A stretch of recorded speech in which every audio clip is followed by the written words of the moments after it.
Umiyak si Jiwoo at niyakap siya bigla, saka nagpasalamat.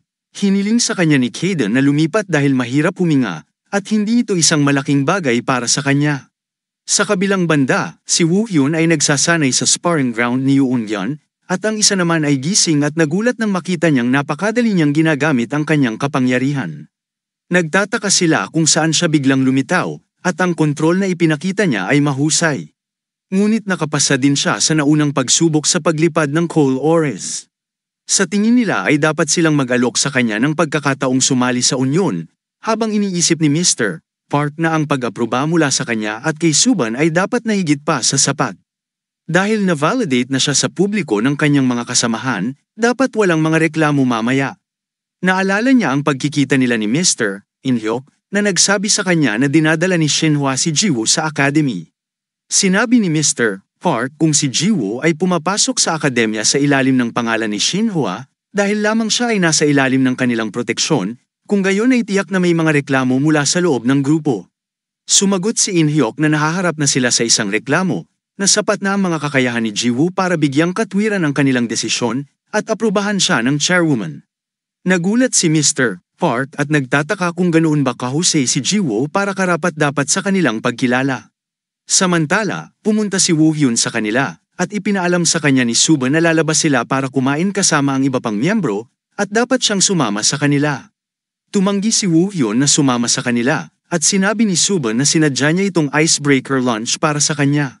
Ngunit sumagot siya na kailangan niyang pumasok sa paaralan. Sa kabilang banda, inanunsyo ng mga guro na magsisimula na ang summer vacation bukas, at magkikita sila pagkatapos ng bakasyon. Samantala, si Woo-hyun ay pumasok sa klase, at tinanong siya ng guro kung bakit siya nahuli ng ganito. Humingi ng tawad sa kanya si Woo-hyun, at pinaupo siya ng guro sa kanyang upuan. Natapos ang klase, at umalis na siya sa klase.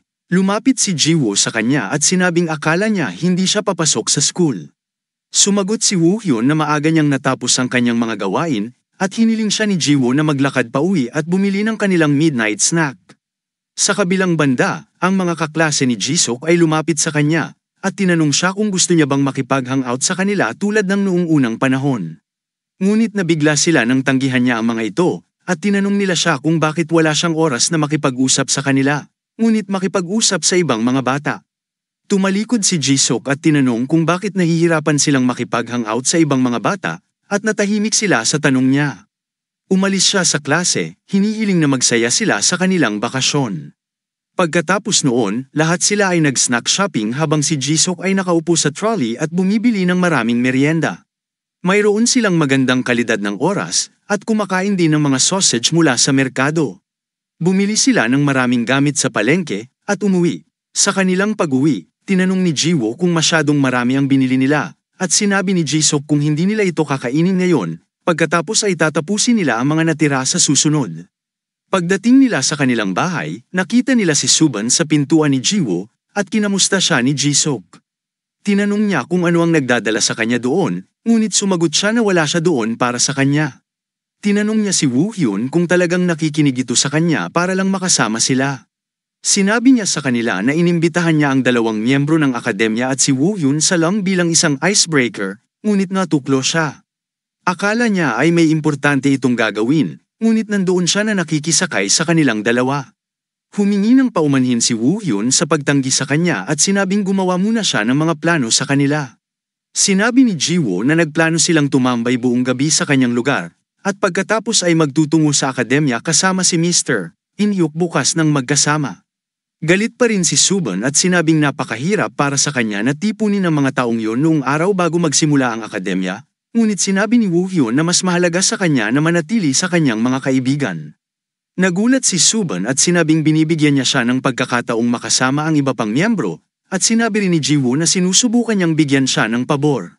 Ito ay maliwanag, ngunit siya ay nabigo. Gayunpaman, nagalit si Suban tungkol dito at sinabing wala siyang ginagawang anumang pabor sa sinuman at hindi man lang siya nabigo. Biglang tinawag ni Jisuk si Mr. Park at sinabi sa kanya na pumunta si Suban doon at nanggugulo na naman. Hinihiling din niya sa kanya na pumunta at kunin siya. Binatukan niya ito at tinanong kung paano siya naglakas loob na tawagan si Mr. Park, at pareho silang nagsimulang mag-away sa isa't isa. Samantala, tinawagan siya ni Jiwoo at tinanong kung gusto niyang sumama sa kanila. Sinabi niya sa kanya na sina Woohyun at Jisuk ay natutulog sa kanyang bahay at nagpaplanong pumunta sa akademya ng magkasama, kaya tinanong niya ito kung gusto rin itong sumama sa kanila. Tumanggi siya at sinabing napaka-busy niya, at marami siyang kailangang ihanda bago magsimula sa akademya. Sinabi ni Jisuk na hindi siya abala, ngunit gumagawa lamang ng dahilan habang sinisigawan siya muli at hinihiling na tumahimik siya. Nang maglaon, nagpasya siyang manatili doon, at sa gabi, kinakain nila ang lahat ng merienda at natutulog sa sofa. Kinaumagahan, sinundo ni In-hyuk sina Yeok at Boyoung, at hindi niya gusto na kailangan nilang sunduin si Jiwoo sa kanyang bahay. Dapat daw ay hinintay niya sila doon bago pa man sila umalis. Sinabi ni Boyoung na ang bahay ni Jiwoo ay nasa daan, at sinabi ni Jisuk na pupunta rin siya doon.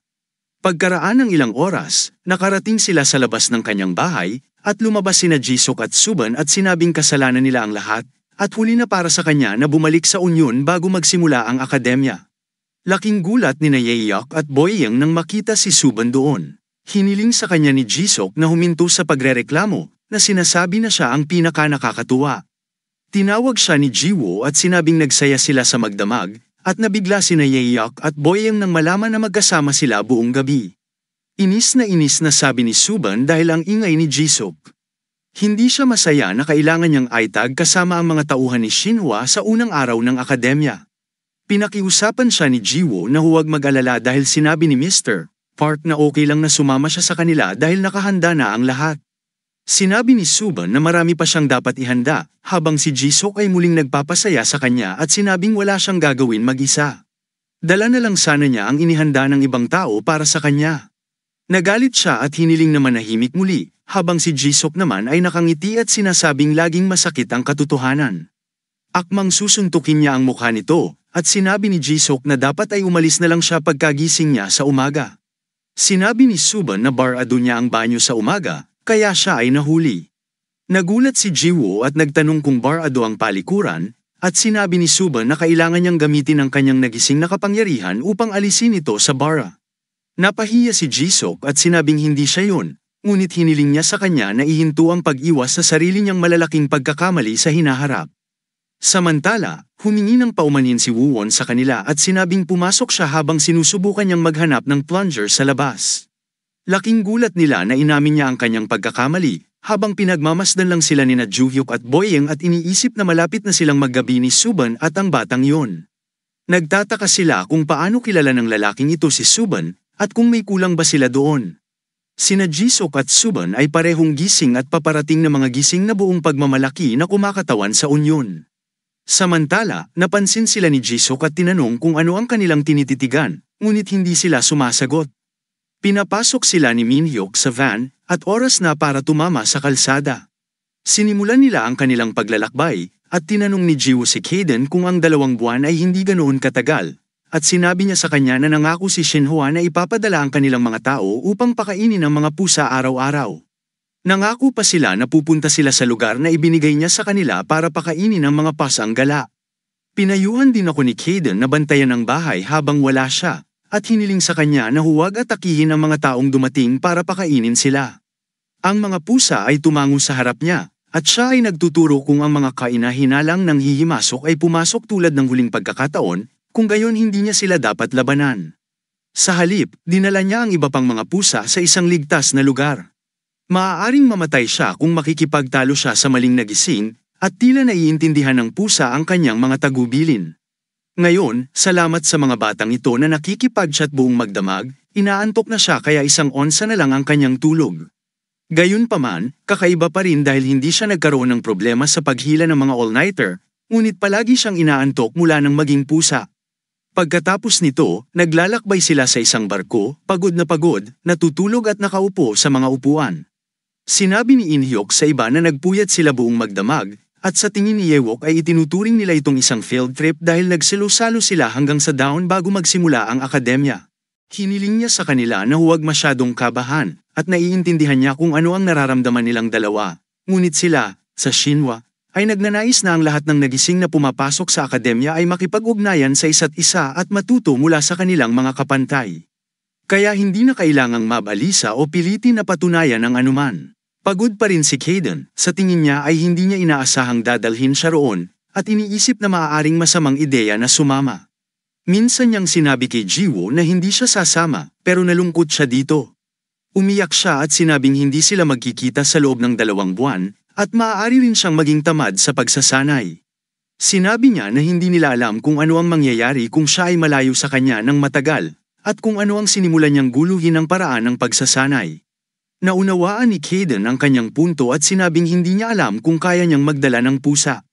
Sumagot si Jiwoo na tinanong niya si In-hyuk tungkol dito, at nagpahiwatig siya na magiging maayos ito, at gagawin niya ito para sa kanya. Sumang-ayon si Kaden sa pagsasabing curious din siya sa buong academy na ito, at nakuha ni Jiwoo ang nangyari dito. Sa kasalukuyan, ginigising sila ni In-hyuk at sinabing darating sila sa akademya anumang oras ngayon. Tumayo sila at tanaw na tanaw ang akademya mula sa malayo. Sa kabilang banda, nasa opisina niya si Jiwoo nang ipadala sa kanya ni In-hyuk ang kanilang larawan at ipaalam sa kanya na dumating na sila. Labis silang humanga nang makita ang pasilidad, at sinabi ni Jiwoo na ang katunayan na ang pasilidad na ito ay umiiral sa isang isla ay kaakit-akit. Iniisip ni Kaden na sinadya nila itong itayo sa isang eksklusibong lokasyon, at mas malaki pa ang lugar sa totoong buhay kumpara sa larawan. Isang lalaki ang lumapit kay In-hyuk at sinabing nakita na niya ito mula sa malayo, ngunit ito ang unang pagkakataon niyang magpakilala ng maayos. Sinabi niya sa kanya na siya ay Suhun Kang mula sa Biko. Nagulat si In-hyuk na ang next-in-line leader ni Biko mismo ang dumating doon. Napansin ni Kaden na napakalakas din niya. Nararamdaman niya ang enerhiya ng mga makapangyarihang nagising sa gusali, kahit na sinusubukan nilang itago ito, at siguradong naglalagay sila ng maraming pagsisikap sa akademyang ito. Sinabi ni Suhun na ang pagkakakilanlan ng lahat ay napatunayan, at aakayin nila ang mga estudyante sa kanilang mga dormitoryo. Hiniling nila kay In-hyuk na samahan sila sa principal's office dahil hinihintay siya nito. Pagkatapos ay tinawag niya si Jiwoo at Woo-hyun at pinasundan sila ng isa pang guro. Sinabihan sila ni Jiwoo na bumili at sumunod sa guro sa kabilang panig. Dinala niya sila sa isang dorm, sinabi sa kanila na sa kanila ang mga silid sa kaliwa at kanan, at hiniling sa kanila na piliin ang silid na gusto nila, at simulang basahin ang booklet ng impormasyon na nakalagay sa loob. Ang mga schedule ng akademiko ay magsisimula bukas, at ang paghahanda ng kanilang sarili ng maaga ay isang magandang ideya. Pagkatapos ay pumasok siya sa kanyang silid at talagang nagustuhan ito. Tumalon siya sa kama at tinanong si Kaden kung gusto niya ang lugar. Sinabi ni Kaden na ang pangunahing layunin ng lugar na ito ay para sa pagsasanay at nagtataka kung bakit sila gumastos ng napakaraming pera sa mga silid. Hiniling niya kay Jiwoo na isipin kung paano niya nalampasan ang kanyang mga limitasyon kapag siya ay komportable. Sa kabilang banda, pinapasok ni Suhun si In-hyuk sa opisina ng principal. Pumasok siya sa opisina at nakatayo doon ang principal at binati si In-hyuk. Yumuko siya sa harap niya at nagtanong kung kumusta na siya. Ang kanyang pangalan ay Seong-gek-han, at minsan siyang tinawag na pinakamalakas na nagising sa bansa. Siya ay tumugon na siya ay nagpatuloy na magmulta kung hindi niya kinuha ang trabahong ito at hindi inaasahan na bibigyan siya ng ganoong gawain sa kanyang edad. Iniisip ni In-hyuk na nagpakababa siya pagkatapos niyang magretiro, at malamang na hindi siya nasisiyahan sa pagdala dito, kaya hiniling niya sa kanya na maupo at makipag-usap. Iniisip ni In-hyuk kung talagang nasali siya dahil lang sa mga iminumungkahi ng mga tao. Pagkaraan ng ilang oras, lumabas siya sa kanyang opisina at iniisip na kahit isang maikling chat sa kanya ay nauubos na siya. Nadatnan niya si Mr. Park doon at sinabing nagmukha na siyang instructor dahil ilang araw na siyang nandoon, at pinasalamatan niya siya sa paggawa ng pabor, Suban. Hiniling niya kay In-hyuk na sundan siya, at sinabing dadalhin niya siya sa mga chaperone dorm. Sa kanyang paglalakbay, sinabi niya sa kanya na mula sa kanyang natutunan, ang mga bata mula sa ibang mga grupo ay dumating na bago sila dumating. At least kalahating buwan na silang nag-a-adapt ngayon. Alam ni In-hyuk na bukas ang academy, at ngayon ang araw ng orientation. Sinabi ni Mr. Park na ginawa nila, ngunit ngayon ay sinasabi nila na hindi nila mapipigilan ang mga mag-aaral na gustong pumunta ng maaga at makibagay. Nangangahulugan ito na ang lahat ng mga grupo ay nasa loob nito, maliban sa kanila, at sinabi ni Mr. Park na hindi ito may iwasan dahil ang Shinhwa at ang Union ay naging lubhang maimpluwensya sa mga nakaraang taon. Nag-aalala lang si In-hyuk sa kanilang mga anak at umaasa sa ikabubuti nila. Biglang may kumatok sa pinto ni Jiwoo, at may sumulpot na batang lalaki doon, nagtatanong kung ano ang naging tagal niya. Ang batang lalaki ay ngumiti at iniisip na ang batang ito ay mukhang isang mahinang sarsa din, at tiyak na mamumukod-tangi siya sa mga hindi kaakibat na nagising. Sinabi niya na ang kanyang pangalan ay Jong-soo Lee, at siya ay itinalaga sa parehong palapag, at tinanong siya tungkol sa kanyang nagising na kapangyarihan. Samantala, lumilitaw doon si Woo Hyun at sinabing hindi nila dapat itanong kung ano ang mga nagising na kapangyarihan ng ibang tao. Hindi gusto ni Jong-soo ang tono niya at tinanong siya kung sino siya. Pinutol sila ni Ji-woo at tinanong kung bakit niya ito tinatanong, at sumagot siya na kailangang magkadikit ang mga nagising na hindi kaakibat. Tinanong siya ni Ji-woo kung bakit kailangang magkadikit ang mga hindi kaakibat na nagising, at hiniling ni Jong-soo sa kanya na gamitin ang kanyang utak dahil ang mga taong ito ay walang pakialam sa mga hindi kaakibat na nagising na tulad nila. Ito ang dahilan kung bakit kailangan nilang magkaisa at gawin yon, at kailangan nilang malaman ang tungkol sa isa't isa. Naiintindihan ni Woo Hyun kung ano ang ibig niyang sabihin, ngunit hindi nila kailangang sabihin sa isa't isa ang tungkol sa kanilang mga nagising na kapangyarihan, at kalaunan ay makikilala nila ang isa't isa habang sila ay magkasama. Sinabi ni Jong-soo na ang desisyon ay ginawa kasama ang iba pang hindi kaakibat na mga bata bago pa man sila dumating dalawa, at hindi sila magiging exception. Tumanggi si Woo Hyun na sumama sa kanila, at sinundan din siya ni Ji-woo. Siya exclaims na ito ay mabuti na ang walang kaakibat na gising ay sinusubukan na makilala ang isa't isa, ngunit hindi nila kailangang labagin ang mga patakaran. Nagalit si Jong-soo tungkol dito at nagtanong kung ginagawa nila siyang biro, o kung mayroon silang death wish. Sa kabaligtaran, tinawagan ni In-hyuk si Ji-young at ipinaalam sa kanya na nakilala niya ang prinsipal ng akademya kanina lang. Kinukumpirma niya ngayon na nandoon si Mr. Han, at mukhang nagpaplano siyang manatili. Hindi niya maisip kung bakit niya tinanggap ang punong guro na posisyon, at palaging tumanggi na makisali sa mga aktibidad sa labas. Bukod dito, pinapanatili ng ibang mga grupo ang kanilang mga anak sa pagsusuri, at narinig niya na ang mga mag-aaral mula sa lahat ng iba pang mga grupo, maliban kay Shinhwa at ang Union ay nakarating doon mga kalahating buwan na ang nakalipas. Tinitiyak niya sa kanya na babantayan niya sila, kaya hindi niya kailangang mag-alala tungkol sa kanila. Gayun din, ang komunikasyon sa labas ay magiging limitado para sa mga kadahilanang pangseguridad simula bukas, kaya natatakot siyang hindi madaling makipag-ugnayan sa kanya.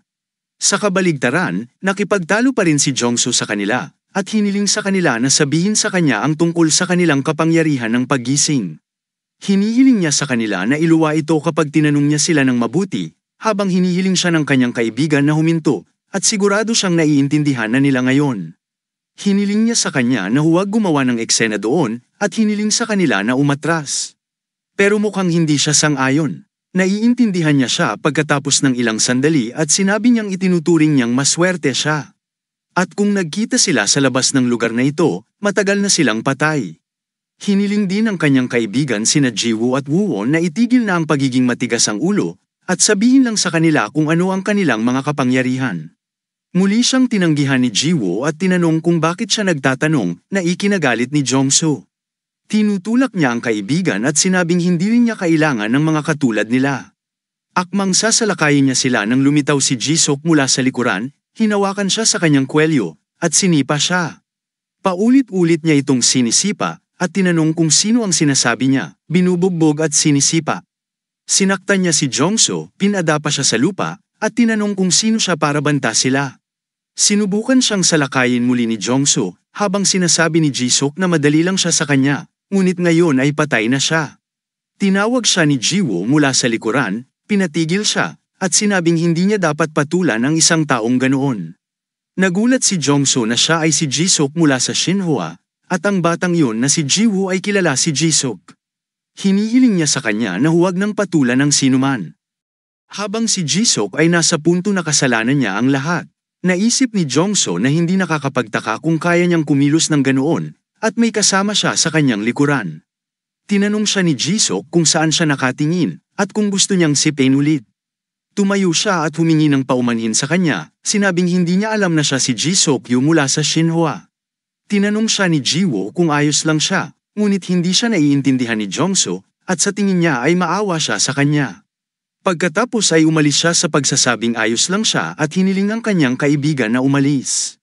Pagkatapos noon, tinanong siya ni Ji-woo kung nakita na niya ang kanyang silid, at sumagot siya na tiningnan niya ang kanyang silid at dumiretso upang makita sila, ngunit ang kanilang mga silid ay mas malayo kaysa sa kanyang inaakala. Samantala, nakarating din doon si Suban at sinabing masyadong malayo ang kanilang mga silid, habang si Jiwoo naman ay masaya na makita siya. Pumasok siya sa kanyang silid at nagtanong kung bakit palagi siyang umaarte na parang magkaibigan sila. Mukhang hindi masaya si Kaden sa pagdating nila dahil lagi silang nag-iingay kapag magkasama. Tinanong sila ni Jiwoo kung gaano sila kalayo sa isa't isa, at sinagot naman ni Suban na nasa magkaibang gusali sila. Narinig niyang pinaghiwalay nila ang mga kaanib, at ang mga hindi kaakibat ay nagising sa iba't ibang mga dorm. Sinabi ni Jiwoo na sinabi sa kanya ni Jongso na dapat magkadikit ang mga hindi kaakibat, at isa rin siyang hindi kaakibat na nagising, tulad nila ni Woowon. Tinanong siya ni Jisoo kung sinabi niya ang ganoong bagay sa kanya, at sinabi kay Suban na may mga punk na nakikipag-away sa dalawang ito. Sinabi sa kanya ni Woowon na nagtanong siya tungkol sa kanilang mga kapangyarihan, na sinasabi na ang mga hindi kaakibat ay dapat magkadikit, at kapag tumanggi silang sabihin sa kanya, binyantaan niya sila. Nagalit si Suban dito, at sabay nilang sinabi na isa siyang baliw na bata. Nagkatinginan sila at hiniling na huwag manggopya. Nagsimula na silang magtalo habang si Kaden naman ay nakatingin lang sa kanila. Pagkaraan ng ilang oras, lumabas siya at sinabing walang tigil ang pag-uusap ng mga batang yon. Kasama rin niya si Jiwoo, at sinabing hindi niya maintindihan kung bakit dapat magkadikit ang mga nagising na hindi kaakibat. Sinabi pa ni Jongso na wala silang pakialam sa mga hindi kaanib sa akademya, at sumagot si Kaden na ito ay karaniwang isyu lamang. Iniisip ng mga nagising na sila ay espesyal dahil lamang sa mayroon silang mga bagong kapangyarihan na wala sa mga ordinaryong tao. Hinihiling niya sa kanya na pag-isipan ito, kahit na ang mga taong may kaunting pera o autoridad ay itinuturing ang kanilang sarili na mas mataas kaysa sa iba, ngunit pinag-uusapan nila ang tungkol sa mga espesyal na kapangyarihan doon. Kaya, ang ilan ay nag-iisip na sila ay mas nagbago kaysa sa mga ordinaryong tao, at ang iba ay nagsasabi pa nga na sila ay ibang uri. Ang mga nagising na yun ay nahahati ang kanilang mga sarili sa mga ranggo batay sa kung gaano kalakas ang kanilang mga kapangyarihan, at yun ang dahilan kung bakit sa tingin nila ang mga kaakibat na nagising na kabilang sa mga grupo tulad ng Shinhwa at ang Union ay iba sa mga hindi kaakibat na nagising. Tinanong siya ni Jiwoo kung ito ay dahil iniwan niya ang puwersang kontrol mula sa mga grupong iyon at naging mas malakas, at sumagot si Kaden na ito ay bahagi ng dahilan, at hindi lahat ay maaaring, ngunit kapag nakilala siya ng grupo, matututunan niya ang kanilang mababang antas. Puwersang kontrol. Gayun din, ang pagkakaroon ng isang kaakibat ay nangangahulugan na siya ay bahagi ng isang maimpluwensyang grupo. Ngunit hindi yun nalalapat sa mga hindi kaakibat. Tinanong siya ni Jiwoo kung ganoon din ang iniisip ni Jisoo at Suban kapag kasama niya ito, at kung sa tingin nila ay mas mataas sila o mas espesyal sa kanya. Tinanong siya ni Kaden at tinanong kung sa tingin niya ay ganoon silang klase ng mga tao. Sa tingin niya sila ay medyo kakaibang tao. Kung mababa ang tingin nila sa kanya, hindi sila masyadong makikipagtitigan sa kanya. Natuwa si Jiwoo tungkol dito, at tinanong siya ni Kaden kung bakit siya tumatawa na parang tulala, at sumagot siya na hindi niya mapigilan. Kinaumagahan, pagkagising ni Kaden, lumabas na ng kwarto si Jiwoo, at sa tingin niya ay malamang nagsimula na ang academy. Nakatulog siyang muli, iniisip na may isip niya ang kanyang paraan, at kailangan niyang matulog muli. Balak sana niyang laminggaling sa lugar na ito, ngunit ngayon ay nagpasya siyang umidlip muna. Sa kabilang banda, nakarating sina Jiwoo at Woowon sa training ground, kung saan pinag-uusapan sila ng ibang tao, at tumanggi silang ipakita ang kanilang kapangyarihan. Bulong nila na nasa likod nila si Jisoo ng Shinhwa. Hindi raw nakakapagtakang kumilos sila ng buong tapang kapag mayroon silang ganitong mga string upang hilahin. Tinalakay din nila na nagsagawa sila ng party para sa mga kaanib na nagising kahapon, mula gabi hanggang curfew, at naiinggit sila na may espesyal na pagtrato ang mga kaakibat na bata. Sa tingin ni Jiwoo ay hindi niya alam ang tungkol sa party dahil nagpalipas ng gabi sina Jisoo at Suban kasama sila ni Woowon sa kanyang silid hanggang sa curfew. Pagkaraan ng ilang sandali, lumitaw ang isang guro doon at sinabing ang pangalan niya ay Jiwook Jang, at siya ang magiging instructor nila sa buong academy. Maaari nilang tawaging Mr. Jang. May sasabihin siya sa kanila bago sila magsimula. Hinihiling niya sa kanila na huwag ituring ang kanilang sarili na espesyal sa kanilang pananatili sa akademya dahil sila ay nasa pinakailalim ng pyramid doon. Pagkatapos ay tinawag niya ang lahat at hinihiling sa kanila na sabihin sa kanya ang kanilang mga nagising na kapangyarihan. Ang una ay nagpapakita na maaari niyang pahusayin ang kanyang lakas at iangat ang tungkol sa 200 pounds sa isang kamay. Ang isa pa ay nagsasabing ang kanyang kapangyarihan ay psychokinesis at maaari niyang ilipat ang isang matanda ng madali. Ibinunyag ni Ji Yong-so na kaya niyang palakasin ang kanyang lakas at palakasin ang kanyang katawan upang makayanan ang mga panlabas na pagkabigla. Maaari rin siyang magbuhat ng humigit kumulang 200 pounds gamit ang isang kamay, at hindi siya masyadong nasaktan, kahit na nabangga siya ng isang kotse. Pagkatapos niya, sinabi ng susunod na maaari niyang makita at masuri ang sitwasyon ng mabilis, at ang iba ay nagulat sa kanya at iniisip na wala siyang espesyal na kapangyarihan. Si Mr. Jiang ay nagmamasid at nagtanong kung ano ang kanilang tinatawanan, at sinabing ang ganitong uri ng nagising na kapangyarihan ay mas nakakatulong sa isang grupo kaysa sa ilang kalahating lutong kapangyarihan sa labanan. Ang mga nagising sa mga araw na ito ay hindi lamang lumalaban sa labanan, ngunit malakas din silang nakakaimpluwensya sa lipunan at nagpapatakbo ng maraming negosyo. Iniisip ni Ji Yong-so na ang mga nagising na kumakatawan sa bawat grupo ay lahat ay may kapangyarihan sa pakikipaglaban at sila ay nauuri pa bilang mga ranggo. Sunod ay si Ji-woo naman, ngunit ayaw niyang sabihin sa kanya ang kanyang nagising na kapangyarihan. Gulat na gulat ang iba sa kanya at iniisip na wala na siya sa sarili, pero nananatili pa rin siya sa ganoong sitwasyon. Sinabi ni Ji-woo na sinabihan siya na hindi niya dapat sabihin sa iba ang tungkol sa kanyang kapangyarihan, at sinabi ni Mr. Jiang na alam niya ang mga patakaran at hindi niya kailangang ipaalala sa kanya. Tinatanong niya kung ano ang pinagkaiba nito kahit na sabihin niya sa kanila kung ano ang kanyang nagising na kapangyarihan, o kung sa tingin niya ay ganoon ka-espesyal ang kanyang kapangyarihan kumpara sa iba pa doon. Nanatiling tahimik si Ji-woo, at sinabi ni Mr. Jiang na mas matalino para sa kanya na ibunyag ang kanyang kapangyarihan ngayon at matuto kaysa itago ito. Bukod dito, malalaman ng mga tao ang tungkol sa kanyang kapangyarihan sa panahon ng akademya. Sagot ni Ji-woo na alam niya yon, at hindi rin niya itinuturing na espesyal ang kanyang kapangyarihan kumpara sa iba. Gayunpaman, hindi niya nais na biguin ang mga nagturo sa kanya na itago ang kanyang nagising na kapangyarihan hanggat maaari, at iniisip na ayaw niyang pabayaan sina Mr. In-hyuk at Mr. Kaden para lamang sa kanyang kaginhawahan. Iniisip ni Ji Yong-so na isa lang siyang tulala at sama-sama sa masamang panig ni Mr. Jiang para sa pag-arte. Sinabi ni Mr. Jiang na iginagalang niya ang kanyang pinili ngunit tumanggi na gawin ang sinasabi niya. Sa makatuwid, kailangan niyang tumakbo ng 20 laps doon at masayang sumang-ayon si Ji-woo sa kanya. Nagsimulang tumakbo si Ji-woo at susundan din siya ni Woo-hyun nang pigilan siya ni Mr. Jiang at tinanong kung saan siya pupunta. Sumagot siya na hindi rin niya masasabi ang kanyang kapangyarihan at nagsimulang tumakbo sa likod ni Ji-woo. Sa kabilang banda, inaantok pa rin si Kaden nang biglang pumasok si In-hyuk sa kanyang silid, at pumunta siya doon upang makita siya. Nagdala siya ng maraming merienda para sa kanya, at lumabas ng silid na humihiling sa kanya na kumain ng busog.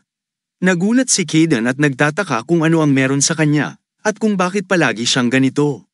Pagkaraan ng ilang oras, nakumpleto ni Ji-woo at Woo-hyun ang kanilang parusa, at sinabi ni Mr. Jiang na ngayon ang kanilang unang araw, kaya't mag-sparring sila sa isa't isa upang makita ang kanilang antas.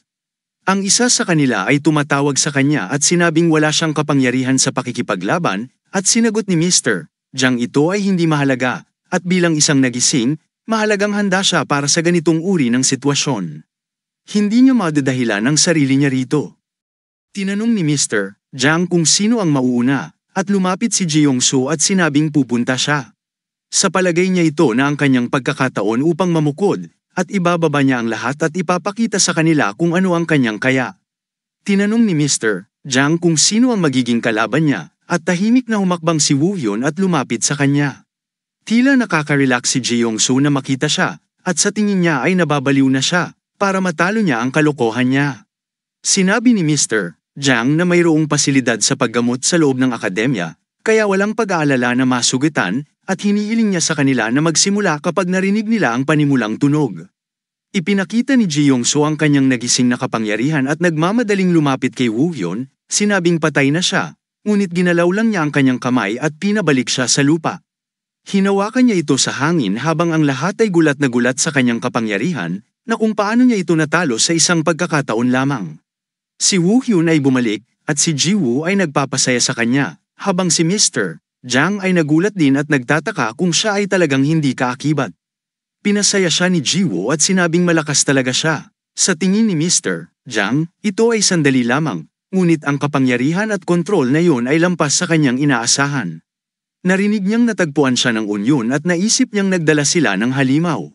Samantala, bumangon si Ji Yong-soo at hindi maintindihan kung ano ang nangyari sa kanya, at iniisip niya kung gaano siya kalakas. Hindi siya makapaniwala na hindi siya kaakibat at pinaalis sa ilang grupo dahil sa malaking gulo. Pinag-uusapan siya ng ibang mga bata, at bumaba na lang siya bago niya subukan ang anuman. Bumangon siya, at tinanong siya ni Mr. Jang kung bakit nandoon pa rin siya, at hiniling siyang bumalik sa pila. Napahiya siya at iniisip niya na mahina ang iniisip niya. Hinihiling niya sa kanya na bigyan siya ng isa pang pagkakataon upang maipakita niya sa kanya ang kanyang tunay na kapangyarihan. Bulalas niya na hindi niya naipakita sa kanya kung ano talaga ang mayroon siya, at hiniling sa kanya na bigyan siya ng isa pang pagkakataon. Sinabi ni Mr. Jang na wala siya sa kondisyon para masuri, ngunit iginiit niya na tama siya at kaya niya ito. Iniisip ni Jiwoo na hindi siya makagalaw kung siya at dapat ay kasing tigas ng mga kuko. Sumang-ayon si Mr. Jang at sinabing hindi ibibigay ang pangalawang pagkakataon sa ibang mga kaso, ngunit dahil pagsubok ito tulad ng sinabi niya, gagawa siya ng exception. Tinanong niya ang mga mag-aaral kung sino ang susunod, at iniisip ng batang babae na siya ay nasugatan upang makuha niya ang pagkakataong ito. Habang iniisip ni Jiwoo na siya ay nasugatan at nagtatanong kung tama ang pakikipaglaban. Maaaring matibay ang kanyang katawan, ngunit sigurado siyang mararamdaman pa rin niya ang sakit, at ang mas masugatan pa ay maaaring mapanganib para sa kanya. Tinawag ni Mr. Jang si Jiwoo at pinapante siya, at mukhang relaxed si Jong-soo na nakikita siya sa pagkakataong ito. Tinatanong niya ito kung okay lang ba siyang makipag-away, ngunit nagalit siya at iniisip niyang minamaliit siya. Iniisip ni Jiwoo kung ano ang dapat niyang gawin dahil siya ay nasugatan, gumawa ng posture ng malapit na laban, at iniisip na siya ay nasa kalamangan. Iniisip ni Jong-soo na hindi siya mananatili sa kawalan at ibagsak siya sa lahat ng mayroon siya at patunayan ang kanyang sarili. Ginagamit niya ang kanyang awakened powers at sumugod sa kanya, habang ginagamit ni Jiwoo ang kanyang sobrang bilis para iwasan ang kanyang pag-atake. Sinubukan niya itong atakihin muli, ngunit umiwas siya at sinuntok muli ang kanyang mukha. Paulit-ulit siyang sinusubukang atakihin ni Jong-soo, ngunit sa bawat pagkakataon ay iniiwasan niya ito at muling hinahampas. Paulit-ulit niya itong sinuntok, habang gulat na gulat ang mga estudyante sa sobrang bilis niya. Sa tingin ni Mr. Jang ay handa na siya sa mga galaw ng kanyang kalaban, at mahusay din ang kanyang mga pag-atake. Ginagawa niya ang lahat ng iyon ng napakadali, at lumalaban siya nang hindi ginagamit ang lahat ng kanyang kapangyarihan. Sinubukan muli ni Jong-soo na atakihin siya, ngunit muli niya itong iniiwasan, at hanggang ngayon, ang diskarte niya ay ibuhos ang lahat sa simula ng laban. Sinabi sa kanya ni Kaden na bagay sa kanya ang estilo dahil nakakagalaw siya ng mabilis at nakakapaglabas ng enerhiyang naipon niya. Pero hindi na siya dati. Sinabi niya na kailangan niyang obserbahan ang kanyang sparring partner at makipagsabayan sa kanila ng mahinahon, at tinanong siya ni Jiwoo kung dapat niyang gawin itong isang mahabang laban. Sinabi ni Kaden na ang mahalaga sa kanya ngayon ay hindi lamang ang pagkapanalo, at hanggat ang kanyang buhay ay wala sa linya, mahalaga para sa kanya na sulitin ang isang spar. Hinihiling niya sa kanya na huwag nang mag-aksaya ng pagkakataon na makipag-spar sa isang tao dahil habang lumalakas siya, mas maliit ang pagkakataong kailangan niyang makipag-spar sa ibang mga nagising. Sa ganoong kahulugan, ang akademya ay magiging isang pagkakataon para sa kanya upang gumawa ng makabuluhang pagunlad, kaya gagawin niya ang parehong at iwasan ang kanyang mga pag-atake. Nagalit si Jong-soo at nagtanong kung umiwas lang ang kaya niyang gawin.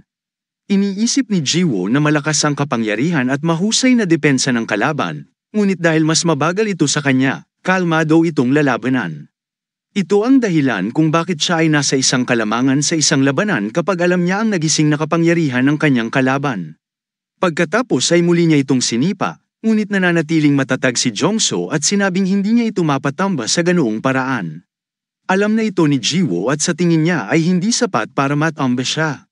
Ang pag-atake ay upang harapin ang pinsala sa kanyang mga binti upang mas mapabilis niya ito, at lahat ay nagulat nang makita ang kanyang malaking bilang ng mga instant na pag-atake. Malubhang nasugatan si Jong-soo at naisip niyang masasaktan lang siya ng isang beses, at bigla na lang bumaba si Jiwoo. Iniisip ni Mr. Jang na hindi lang siya may bilis, ngunit ginagamit niya ng maayos ang kanyang mabilis na tulan upang madagdagan ang pinsalang nagawa sa kanyang kalaban. Nagtataka siya kung saan nagmula ang mga batang ito, at hindi na kailangang makita pa ito. Nasugatan si Jongso nang tawagin niya sila mula sa likuran at sinabing sapat na. Muling sinabi ni Jongso na kaya pa niyang lumaban, ngunit tumugon siya na hindi niya mababago ang kalalabasan kung bibigyan niya siya ng isa pang pagkakataon. Siya ay nag-aalala na ang kanyang unang impresyon ay nagkamali, ngunit dapat niyang makuha ang mga mata ng mga executive ng mga grupo kahit na ano. Nag-thumbs up si Woo Hyun sa kanya, ngumiti lang si Jiwoo. Kasabay nito, gumagala si Kaden sa akademya at iniisip na ang lugar na ito ay lampas sa kanyang inaasahan, at nakakaramdam siya ng malakas na enerhiya dito at doon. Ito ay kagiliw-giliw na nagtuturo sila sa mga bata sa isang lugar, ngunit naglagay sila ng higit na pagsisikap kaysa sa naisip niya. Bigla siyang nabigla nang makita si Mr. Han doon at nagtataka kung ano ang ginagawa niya doon. Tinanong niya ang kanyang sekretarya kung ito ay isang ligaw na pusa, at sumagot siya na ito ay nakarehistro bilang isang alagang hayop ng isang hindi kaakibat na nagising na kamakailang dumating. Inilabas niya ang kanyang lakas at tinitigan siya, habang si Kaden ay natatakot at nagtataka kung may napapansin siya. Gayunpaman, gusto niya ang pusa at nagtanong kung sino ang nagdala ng gayong cute na pusa. Nais niyang makuha siya, ngunit mayroon na siyang may-ari. Hinihiling niya sa kanya na makipaglaro sa kanya at bibigyan siya ng mga treat. Sa kabaligtaran, hiniling ni Mr. Jang sa susunod na estudyante na pumunta, at isa sa kanila ang lumapit. Iniisip na ang lahat ng mahihirap ay tapos na para maging madali para sa kanya.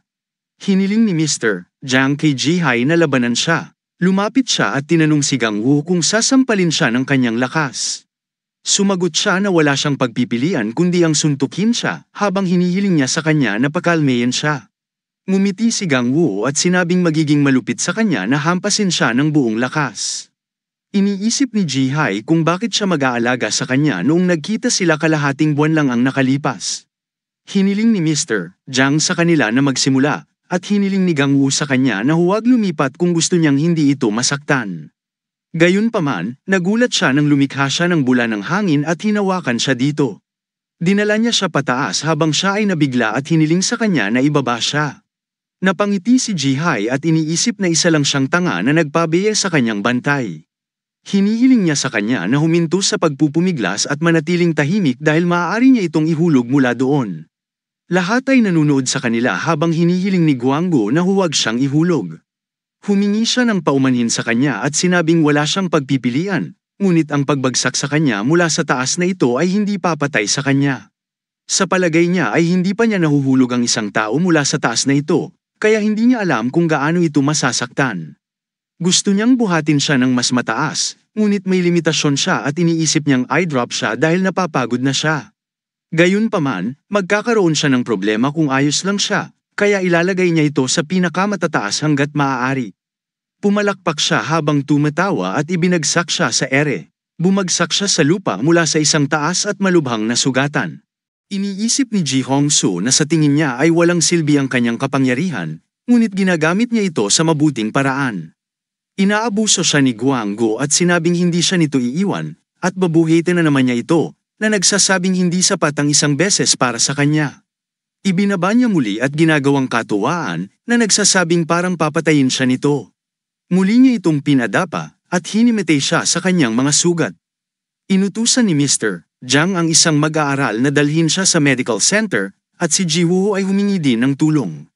Nagpasalamat ang bata at dinala siya sa medical center. Pagkatapos nito, inutusan ni Mr. Jang si Jiwoo na makipag-spar kay Ji-hai at sinabing 2 beses lumaban si Ji Hong-soo, kaya 2 beses din silang lalaban. Tinatawagan siya ni Woo Hyun at sinabing 1 beses lang siyang nag-sparring, ngunit sumagot siya na hindi niya ito kailangan dahil magaling siya.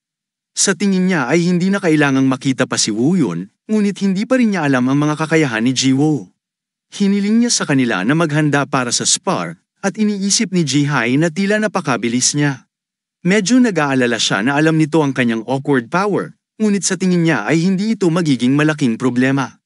Plano niyang iwan na lang siya sa ere, at eye-drop siya ng ilang beses gaya ng ginawa niya kay Gang-woo. Pareho silang pumwesto, at inatake niya muna siya, ngunit laking gulat niya na nawala ito sa harap niya. Pagkatapos nito, inabot niya ito sa isang iglap at pinupuntirya siya sa pamamagitan ng paghampas mula sa tagiliran. Nahulog siya sa lupa sa malayong distansya at nag-aalala si Ji-woo sa kanya. Nagulat si Ji Hong-soo sa kanyang bilis at sa tingin niya ay hindi siya naging full speed noong kinakalaban niya siya, at napansin din ni Mr. Jang na mas mabilis siya kaysa kanina. Masyadong kinabahan si Ji-woo matapos siyang makitang lumaban, at gumamit ng higit na lakas kaysa sa nilayon niya. Tinanong niya ito kung ayos lang siya, at napansin ni Mr. Jang na hindi siya maglalabas ng lahat ng mas maaga, ngunit ito ay lampas sa kanyang inaasahan. Siya ay sinanay na lumaban, ginagamit ang kanyang kapangyarihan sa kanyang kalamangan. Tinawag siya ni Ji-woo at ipinaalam na si Ji-hai ay nahimete, ngunit hiniling niya sa kanya na huwag mag-alala dahil ang tibay ng katawan ng nagising ay iba sa mga ordinaryong tao. Siya ay gagaling sa lalong madaling panahon pagkatapos magamot sa medikal na sentro sa loob ng akademya. Si Ji-woo ay tila nag-aalala at nakaka-relax pagkatapos marinig ito, at nakita ni Mr. Jang na siya ay isang tunay na malambot. Pagkatapos ng klase, bumalik siya sa kanyang silid, kung saan naghihintay si Kadin sa kanya. Tinanong niya siya kung kumusta ang araw niya, at kung nilaibat niya ang lugar na ito, at sumagot si Kadin na gulat na lang siya nang malaman na maraming malalakas at gising na nandoon.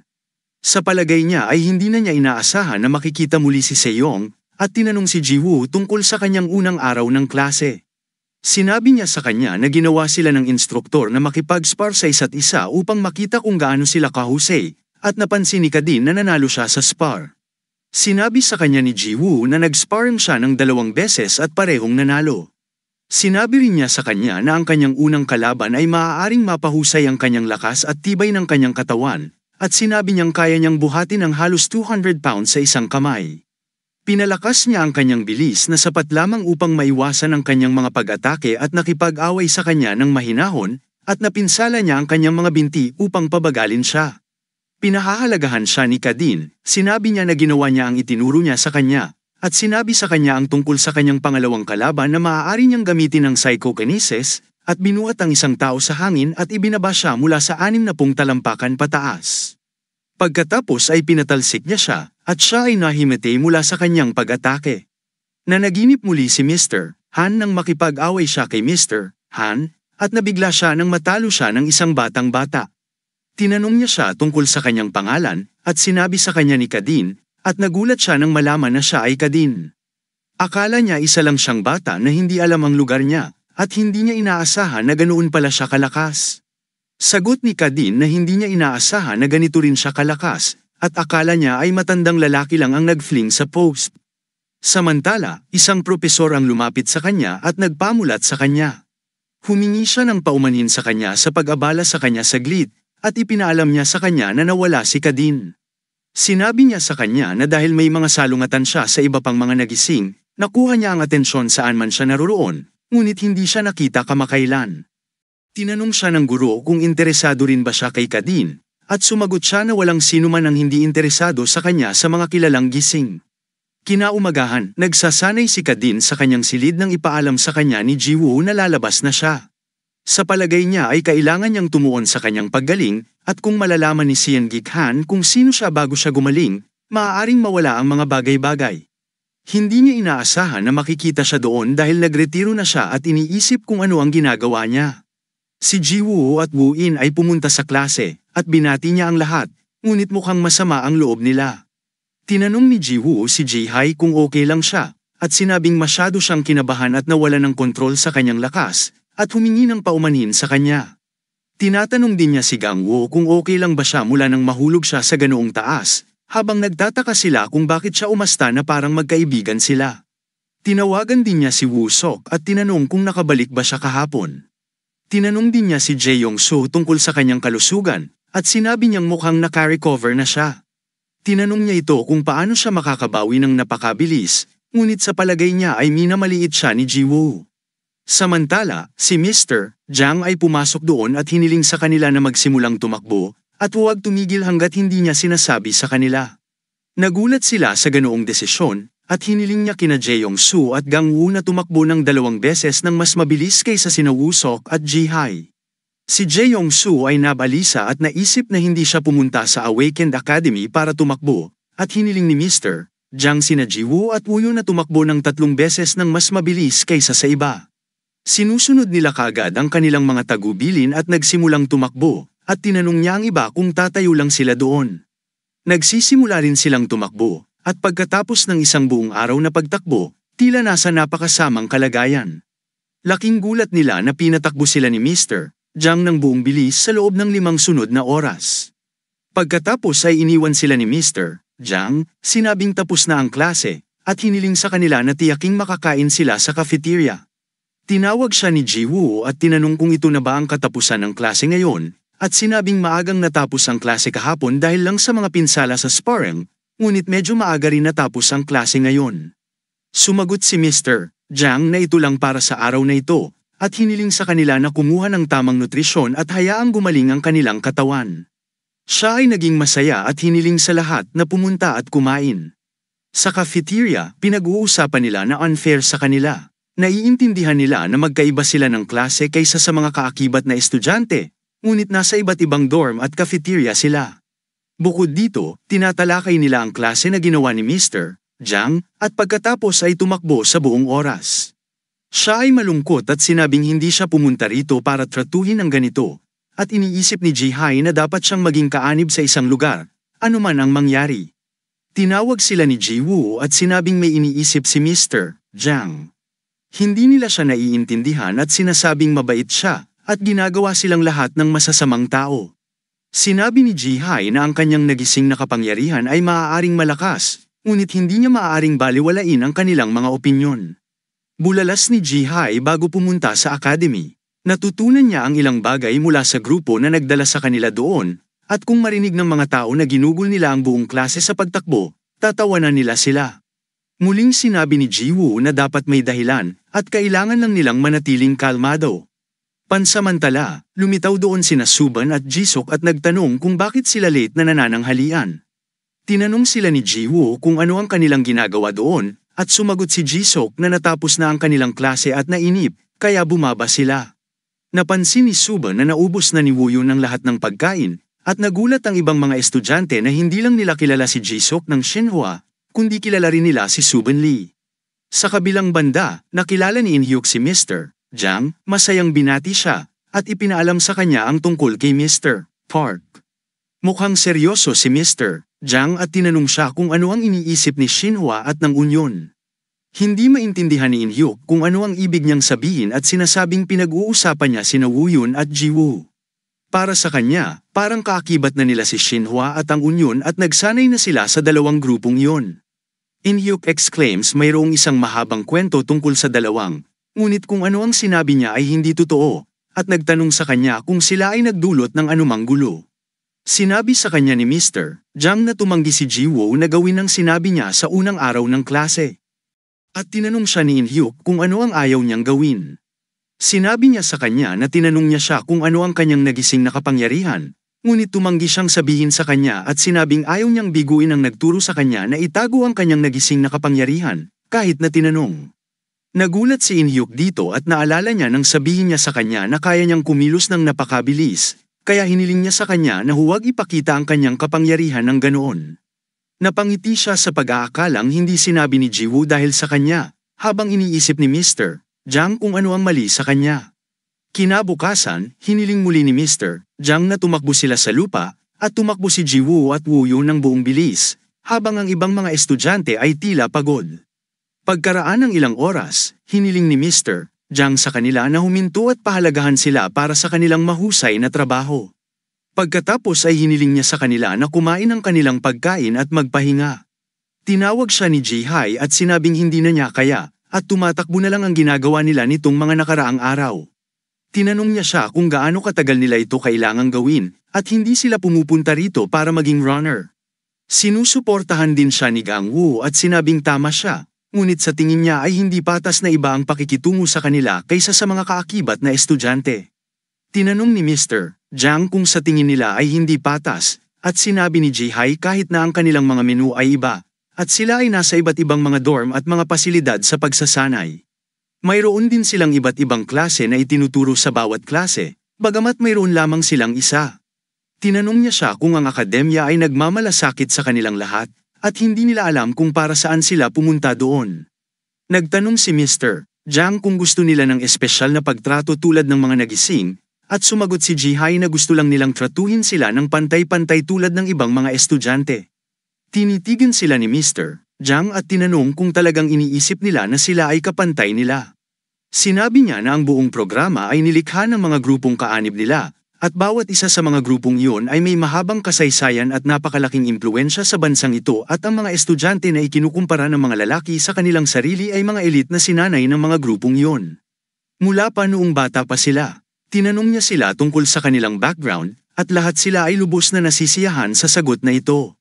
Sinabi niya na hindi sila mas mahusay kaysa sa kanila sa anumang paraan, kaya itinanong niya kung bakit dapat silang tratuhin ng pantay. Hinihiling din niya na umalis sila kung hindi sila masaya sa sistema ng akademya o sa kanyang estilo ng pagtuturo. Pagkaraan ng ilang oras, kumain ng tanghalian sina Jiwoo at Woo-in, at sinabi ni Jihai na nilalamon lang nila ang kanilang pagkain at walang dapat ipag-alala. Bulalas niya na nakikita nilang talagang malapit sila hindi lamang kay Jisuk ng Shinhwa, kundi maging sina Sob at Lee ng Union, at kapag natapos na ang akademya, taya niya na makakasama rin sila sa Shinhwa o sa Union sa isang paraan o isa pa. Sumagot si Jiwoo na malapit silang magkaibigan, ngunit hindi ibig sabihin na maaari silang sumali sa Shinhwa o sa Union ng ganoon lang. Mukhang hindi naniniwala si Jihai sa kanila, at sinabi ni Gangwoo na nangangahulugan ito na kailangan nilang magpatuloy sa pagtakbo sa klase. Nag-aalala si Jihai at sinabing hindi niya maaksaya ang kanyang oras sa ganito, at ang mga kaakibat na mag-aaral ay nauuna sa kanila sa simula. Tinawag sila ni Ji Yong-soo at hiniling na tumigil na sila sa pag-ungol, at tulad ng sinabi ni Mr. Jiang, hindi sila makakaasa na tratuhin sila ng parehong paraan. Dapat silang magpasalamat dahil dinala sila doon, at nagulat siya sa mga sinabi nito. Nagtatanong siya kung bakit niya sinasabi ang mga bagay na yon, at maayos naman ang kanyang ginagawa bago pa man siya dumating doon, at hindi na siya kailangang mabitin sa lugar na ito ng ganito. Sinabi ni Ji Yong-soo na maaaring naging pambihira sila noong sila ay namumuhay ng walang muwang sa mga ordinaryong tao, ngunit hindi sila maaaring tratuhin ng gayon, lalo na bilang mga nagising. Siya ay nasa punto kung saan sila ay mapalad na mapansin ng mga normal na grupo at nagtatanong kung ano ang mangyayari kung ang mga makulimlim na grupo ay kinuha sila.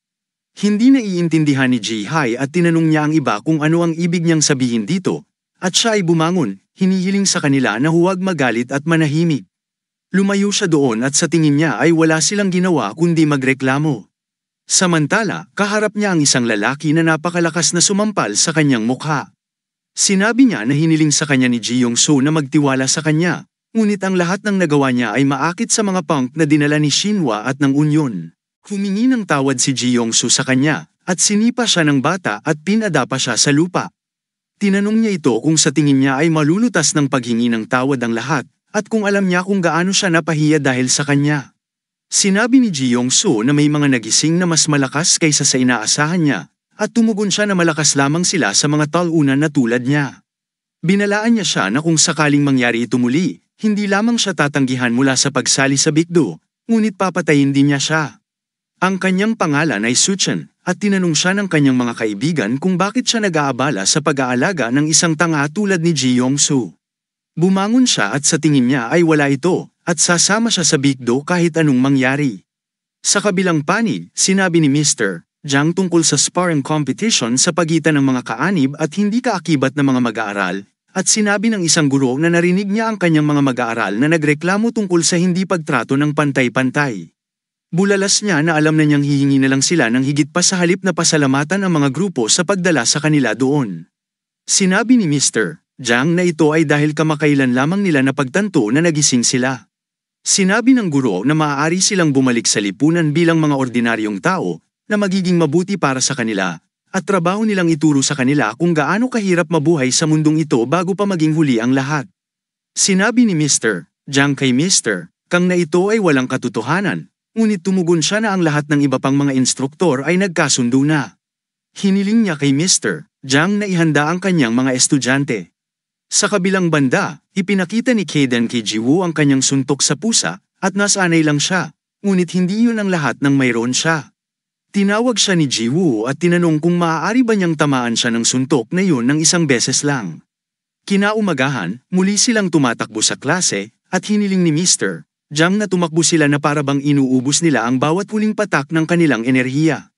Pagod na sila, at iniisip ni Gangwo kung gaano katagal silang tatakbo at nagtataka kung bakit niya sila pinapatakbo ng higit pa kaysa karaniwan. Laking gulat nila nang makita si Wu-in at Ji-woo na mabilis na tumatakbo at nagtataka kung paano sila puno ng enerhiya araw-araw.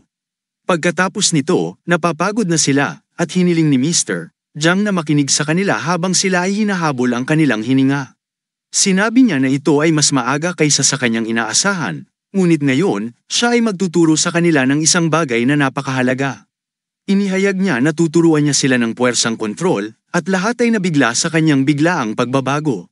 Nakakagulat na tinanong siya ni Ji Yong-soo kung talagang tinuturuan niya sila na puwersahang kontrolin. Sinabi niya na maaari niyang ituro sa kanila ang pinakamababang antas ng kontrol ng neutral na puwersa, alam pa rin na gumagawa ito ng malaking pagkakaiba. Magagamit nila ang kanilang mga nagising na kapangyarihan ng mas mahusay at mapahusay ang mga ito ng mas mabilis, at nagulat pa rin sila na matututo sila ng puwersang kontrol. Naaalala ni Mr. Jiang na nang magsalita siya tungkol sa pagtuturo sa kanila tungkol sa pagkontrol ng puwersa, nilabanan ito ng ibang mga guro, at sumagot siya na sa kalaunan ay magiging kaakibat sila ng isang grupo. Kaya hindi niya naisip na magiging problema ang pagtuturo sa kanila ng force control. Tinanong siya ng isa kung tuturuan niya sila ng kontrol ng puwersa ni Biko, at tumugon siya na ituturo niya sa kanila ang pinakamababang antas ng kontrol ng puwersa na karaniwang kilala. Tutul pa rin dito ang guro, at sinabing hindi nila dapat labagin ang mga alituntunin na ang puwersang kontrol ay hindi dapat ituro sa mga hindi na-verify na nagising. Sinabi ni Mr. Jiang na hindi umiiral ang panuntunan, at ibinubulalas niya na ginawa ng senior awakened ang desisyon na iyon upang maiwasan ang anumang potensyal na kaguluhan na maaaring mangyari kapag masyadong malakas ang mga hindi na-verify na nagising. Hiniling ni Jihan sa kanila na huminto sa pagtatalo at inaprubahan ang desisyon na turuan sila ng puwersahang kontrol. Ngunit ito ay dapat na ang pinakamababang antas ng kontrol ng puwersa. Sa kasalukuyan, tinuturuan sila ni Mr. Jiang at hinihiling sa kanila na ilipat ang kanilang mga nagising na kapangyarihan tulad ng paraan ng paggalaw niya sa kanila. Hindi ito magiging madali sa una, kaya hindi nila kailangang magmadali sa kanilang sarili o tumuon sa pag-alala kung ano ang nararamdaman sa kanilang katawan. Sa palagay niya ay mahirap itong kunin kaagad at marahil ay mahirap maalala ang pakiramdam na naiwan sa loob ng katawan. Gayunpaman, iba si Wuan sa ibang mga bata at natuto na siya ng force control gaya ng inaasahan niya. Nasa sabik din si Ji-woo na matutunan ng isa pang uri ng force control. At tinanong niya si Kaden kung okay lang na matuto ng ibang uri ng force control. Pinayagan niya siyang matutunan ito maliban kung ito ay kakaiba. Pagkatapos, hindi magkakaroon ng maraming issue.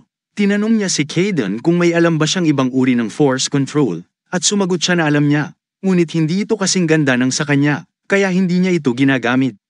Maiintindihan daw niya ang kanyang kahulugan kapag may natutunan siyang iba. Lumapit sa kanya si Mr. Jiang at hiniling na ipikit niya ang kanyang mga mata, at nararamdaman niya ang gumagalaw na enerhiya ni Mr. Jiang sa loob ng kanyang katawan, na malinaw na naiiba sa itinuro sa kanya ni Mr. Kaden. Nagulat siya nang makitang may isa pang paraan ng paggalaw ng kanyang kapangyarihan, at napansin ni Mr. Jiang na alam din ni Ji-woo ang force control. Laking gulat niya na natutunan ni Ji-woo ang kanyang pamamaraan ng napakadali, at sa palagay ni Ji-woo ay mukhang tapos na si Mr. Jiang at naisip ang subukan itong muli mula sa simula. Si Mr. Jiang ay nabigla at iniisip kung alam na niya ang puwersang kontrol na ito, at kung hindi, kung gayon ang tanong ay kung paano niya ito mapupulot ng napakabilis at madaling gamitin. Pagkatapos ng klase, masaya ang mga estudyante na natutunan nila ang force control, at masaya rin si Ji-hai at sinabing hindi niya naiintindihan si Mr. Jiang all this time. Masaya rin si Ji Yong-soo na natutunan niya ang force control bago siya naging affiliated sa isang grupo, at ngayon ay magagamit na niya ito para mas mapabilis ang kanyang kapangyarihan. Sinabi ni Gangwo na mahirap ito, at akala niya ay nahawakan niya ito nang gawin ito ni Mr. Jiang sa kanyang katawan, ngunit hindi niya maalala kung ano ang pakiramdam kapag siya ay mag-isa. Naisip ni Ji-woo na ituloy na lang niya ang pagkain dahil pakiramdam niya ay mali ang pagsasabi sa kanila na naging madali para sa kanya. Biglang lumitaw si Sochin doon, at si Ji Yong-soo ay bumangon at nakita siya, bumangon bilang paggalang. Tinanong niya siya kung totoo ba na nag-aaral sila ng force control, at nabigla sila nang marinig nila iyon.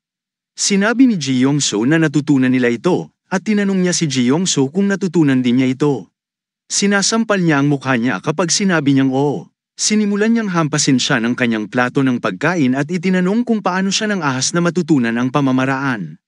Dapat humingi muna siya ng permiso. Patuloy niya itong sinasaktan at tinanong kung hindi pa ba niya nilinaw na iulat ang lahat mula A hanggang Z sa kanya ng malinaw.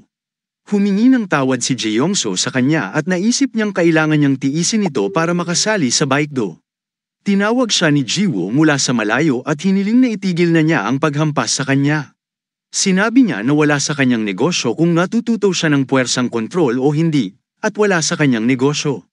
Lumapit siya kay Jiwoo at nagtanong hell he is to stick his nose into this, and his friend also asks how he brought a person like him there. Lumapit doon si Hyuk at sinabing dinala siya ni Shinhwa doon. Tinatanong niya kung may problema ba siya dito. Nakilala siya ni Sochin, at lumapit si Hyuk sa kanyang kaibigan at sinabing dinala ni Shinhwa si Jiwoo at tinanong kung ano ang kanyang gagawin tungkol dito. Lumapit si Sochin sa kanya at sinabing pinalaki talaga ni Shinhwa ang isang batang manggugulo at sa tingin niya ay wala silang masyadong mapagpipilian. Hiniling niya kay Hyuk na turuan siya bago siya dalhin doon. Tinanong siya ni Hyuk kung minamaliit niya si Shinhwa. Tinanong ni Sochin kung bakit siya samobra at hindi minamaliit si Shinhwa.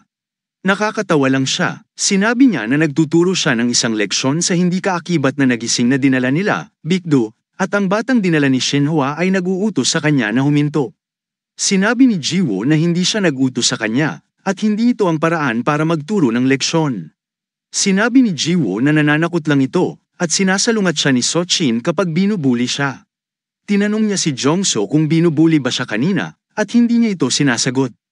Tinanong muli ni Sochin kung binubuli niya siya, at sumagot si Jeongso na hindi niya siya binubuli. Gulat na gulat si Jiwoo sa sagot nito, ang iba naman ay tahimik lang at pinagmamasdan sila. Hiniling ni Sochin kay Hyuk na makitang walang clue si Jeongso, ngunit idinikit pa rin ni Jiwoo ang kanyang ilong dito. Alam ni Hyuk na nagsasabi ng totoo si Jiwoo, at kitang-kita ang nangyari sa pamamagitan ng pagtingin kay Jeongso. Wala siyang pagpipilian kundi ang sumagot sa ganoong paraan, at hiniling sa kanya ni Sochin na bigyan siya ng pahiwatig kung paano gumaganap ang mga bagay doon. Gayunpaman, bago siya makapagsalita ng anuman, tinanong siya ni Jiwoo kung natutuwa siyang gawin ito. Mukhang nabigla siya at tinanong siya kung ano ang sinasabi niya.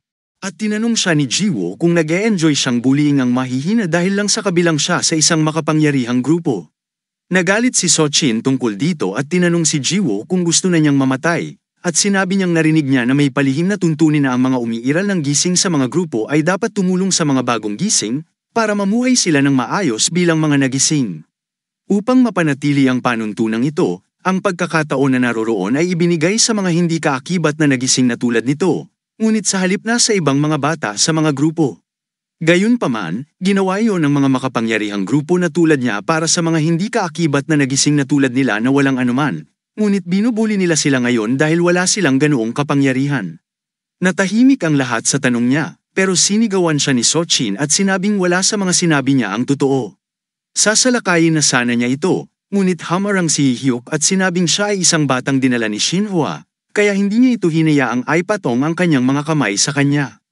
Binalaan niya siya muli, at bago siya makapagsalita ng anuman, si Mr. Jang ay nagpakita roon at hiniling sa kanila na huminto. Tinanong niya sila kung ano ang ginagawa nila doon, at tahimik na umalis si Sochin sa silid. Hiniling din niya sina Hyuk at Boeing na bumalik sa kanilang mga dorm. Pagkaraan ng ilang oras, natitira na lamang sila sa mga hindi kaakibat na bata. Pagkatapos ay hiniling niya sa kanila na bumalik sa kanilang mga dorm at ipagpatuloy ang pagsasanay sa force control na itinuro niya sa kanila ngayon. Habang papaalis ay naalala niya ang sinabi ni Jiwoo sa kanila dahil nandoon na siya at nakikinig sa usapan nila. Sa palagay niya ay naiintindihan ni Jiwoo ang mga responsibilidad na dinadala ng mga makapangyarihang nagising kaysa sa kanila. Pagkatapos ay nakita niya si In-hyuk at Mr. Park doon, at tinanong nila siya kung tapos na ba siya sa kanyang klase. Nabalitaan nilang mag-sparring ang mga bata sa isa't isa. Sinabi ni Mr. Park na sinasabi nila na ito ay upang turuan ang mga hindi kaakibat na bata ng isang leksyon. Ngunit ang kanilang aktwal na layunin ay ipadama sa kanila ang pagkakaiba sa pagitan nila at ng mga kaakibat na bata. Sinabi ni In-hyuk na ginagawa nila ito doon, tulad ng ginagawa nila sa labas. Gayunpaman, masaya siya na tinuturuan niya sila ng force control, kahit na ang iba pang mga instructor ay tutol dito. Tinanong sila ni Mr. Jiang kung wala na silang ibang gagawin, at sinabi ni In-hyuk na wala silang gagawin. Ito ang dahilan kung bakit pinag-iisipan niyang magturo sa kanyang klase, at nabigla si Mr. Jiang sa narinig niya. Idinagdag ni Mr. Park at sinabing marami rin siyang libreng oras at maaaring magturo sa kanyang klase, habang hinihiling ni Jiang na huwag guluhin ang klase. Ang parehong ay totoo para sa lahat. Pagpunta nila sa mga kwarto nila, Jiwoo ang tawag sa kanila ni Jongsu. Mukhang nagalit siya at naiintindihan ni Woohyun at iniwan sila doon, sinabing pupunta siya sa kanyang silid. Ngayon, silang dalawa na lang ang nakaalis at pinasalamatan siya ni Jongsu sa ginawa niya kanina, at may utang na loob siya sa kanya sa pagkakataong ito. Humihingi din siya ng paumanhin dahil hindi niya magawang maging tapat kahit na siya ay tumayo para sa kanya. Gayunpaman, kung muli siyang haharap sa parehong sitwasyon, hindi pa rin niya magagawang maging tapat dahil kailangan niyang sumali sa isang grupo kahit na ano. Ngumiti si Jiwoo at sinabing naiintindihan niya ang kanyang sitwasyon. Nagpaalam na sila sa isa't isa at pumunta sa kani-kanilang kwarto. Pumunta siya sa kanyang kwarto at tumalon muna sa kama habang sinasanay ni Kaden ang sarili. Tinawag niya siya at sinabing mahirap mamuhay bilang isang nagising, at sinabi ni Kaden na kahit papaano ay mahirap at hindi magiging madali. Pero natutuwa siya na hindi na siya nag-iisa.